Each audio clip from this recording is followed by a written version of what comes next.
నమస్తే, వీటీవీ ప్రేమికి స్వాగతం. జనరల్గా ప్రతి వీకెండ్కి ఏదో వీకెండ్ కామెంట్ అని చెప్పని ఏబిఎన్ రాధాకృష్ణ ఏదో సుదీర్ఘంగా ఏదో రాయటం, దాని మీద ఈ సోషల్ మీడియాలో డిబేట్స్ డిస్కషన్స్ జరగటం, ఇవన్నీ మనకు పనికిమాలినటువంటి వ్యవహారాలని చాలాసార్లు ప్రస్తావించాం. మనం కూడా దాని గురించి మాట్లాడడం, కానీ అనివార్యంగా ఒక్కొక్కసారి మాట్లాడే సందర్భం వస్తుంది. అదే రకంగా ఇప్పుడు కూడా మాట్లాడాల్సి వస్తుంది. ఏంటి అన్నట్లయితే, ఆయన గత వారం జ్యుడిషియల్ యారగెన్సీ అని చెప్పని ఒక టైటిల్ పెట్టి జ్యుడిషియల్ యారగెన్సీ మీద ఒక లాజికల్ గా కొన్ని పాయింట్స్ ఏదో మాట్లాడుతూ రాయటం ఆశ్చర్యం కలిగించలేదు, కానీ చాలా హాస్యం పుట్టించిందని చెప్పాలి. ఎందుకంటే ఒక యారగెన్సీ గురించి మాట్లాడితే ఎలా ఉంటుంది? హాస్యాస్పదంగా ఉండదు.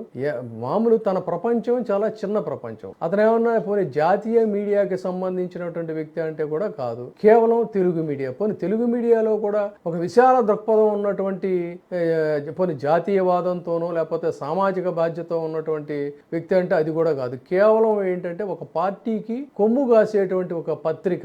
అది ఏదేమైనా కూడా మొత్తానికి ఆ క్రమంలో ఎలాంటి వెరపు లేకుండా ఒక యారగెన్సీతో ఒక ముఖ్యమంత్రిని లేదంటే ఒక మాజీ ముఖ్యమంత్రిని, అత్యున్నత స్థాయిలో ఉన్నటువంటి వ్యక్తుల్ని, ఇలాంటి వాళ్ళందరి యొక్క వ్యక్తిత్వ హననానికి తెగబడి పాల్పడేటువంటి వ్యక్తి. ముఖ్యంగా ఏంటంటే చెప్పాలంటే తన తెలుగు పాండిత్యం ఏంటో మనకైతే తెలియదు, కానీ ఒక తెలుగుకి ప్రధాన పీట వేసినటువంటి ఆంధ్రప్రభ లాంటి ఒక పత్రికలో సాహిత్యానికి పెద్ద పీట వేసినటువంటి పత్రికగా సంపాదకుడిగా పనిచేసి 4 దశాబ్దాలు జర్నలిజంలో అప్రతిహతంగా పనిచేసినటువంటి తర్వాత ఎంఏ తెలుగు పాస్ అయినటువంటి నన్ను ఒక కృత్రిమంగా ఒక లేఖని సృష్టించి ఈనాడు ఏబిఎన్ ఎవడో సోషల్ మీడియాలో జనరల్గా ఏంటంటే మెయిన్ స్ట్రీమ్ లో ఉన్నటువంటి దాన్ని సోషల్ మీడియాలో క్యారీ చేస్తారు. సోషల్ మీడియాలో ఒక లేఖని తప్పుల తడకల లేఖని సృష్టించి తద్వారా నాకు తెలుగు రాదని చెప్పని ఒక పాశవికంగా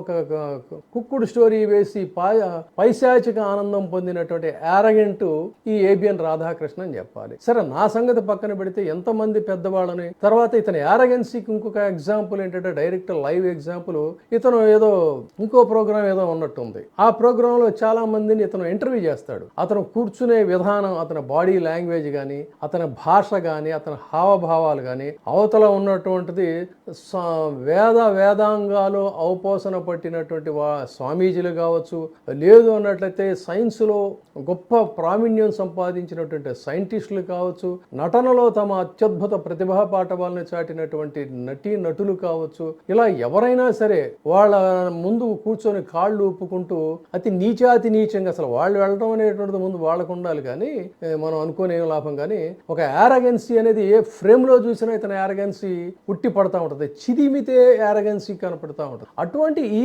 యారగెంట్ జ్యుడిషియల్ యారగెన్సీ గురించి మాట్లాడటం, నీ చిన్న ప్రపంచంలోనే నువ్వు ఇంత పెద్ద యారగెంట్ గా నువ్వు వ్యవహరిస్తూ ఉంటే, జ్యుడిషియరీ అనేటువంటిది ఒక అత్యున్నత న్యాయ వ్యవస్థ.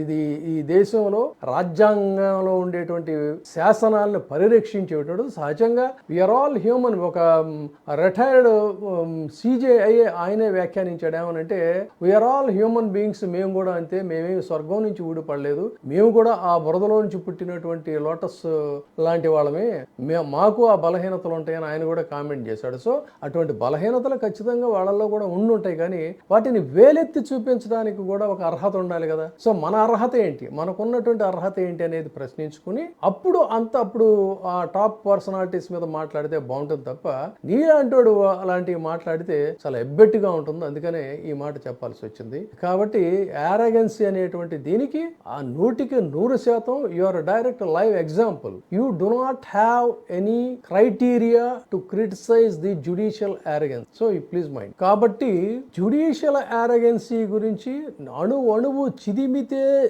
యారగెన్సీ అనేది కనిపించేటువంటి వ్యక్తి జ్యుడిషియల్ యారగెన్సీ గురించి మాట్లాడటం అనేటువంటిది అత్యంత హాస్యాస్పదమైనటువంటి అంశం. కాబట్టి అటు లీగల్ గాను ప్రవేశం ఉన్నటువంటి వ్యక్తిని ఎల్ఎల్ఎం చేసి న్యాయవాద వృత్తిలో ప్రాక్టీస్ చేసినటువంటి వ్యక్తిగా, జర్నలిజంలో 40 సంవత్సరాలు పనిచేసినటువంటి వ్యక్తిగా, జర్నలిజంలో అనుభవం ఉన్నటువంటి వ్యక్తిని. కాబట్టి ఈ 2 అంశాలకి నాకు పరిచయం ఉంది కాబట్టి దీని గురించి నేను ప్రస్తావిస్తున్నాను.